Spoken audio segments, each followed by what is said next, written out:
Good evening, everybody. My name is Bill Holmes. Welcome to tonight's edition of ProjectManagementForum.net.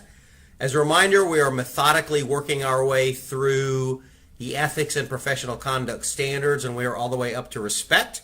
Tonight, I'm coming to you from downtown Philadelphia, where I am working for a couple of days. I wanted to let you know that I am open to taking on any project management topic that you may be interested in. So if there's any topics you're interested in, please let me know, and I'd be happy to cover those. But tonight we're focusing on the mandatory standard of respect.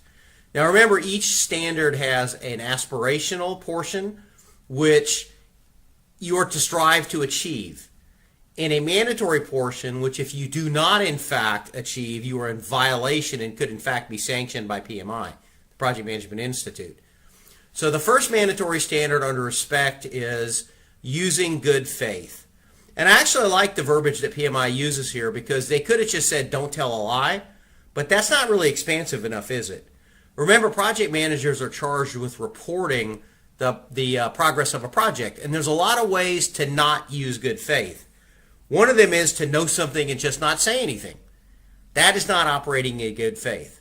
Another way is to be asked a question and to give a version of the truth, which is technically truthful, but maybe is not completely honest, right? That is not operating in good faith. And so I think that using in good faith as a standard, I think, is actually very clever because it makes honesty a much more expansive and active role for the project manager. The second is not using our power for personal benefit. Now, I think on this one you have to step back because I think that's a little bit clumsily worded. I mean, we all use our power for personal benefit, right? I mean, if you're a project manager of a very large project, you probably negotiated a compensation package. So clearly your power there is being done for personal benefit. That's not what PMI is talking about. I think what they're talking about is abusive use of power for personal benefit.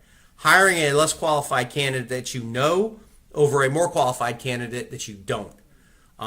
Using your power to enrich somebody at the expense of the organization that you're doing the project for.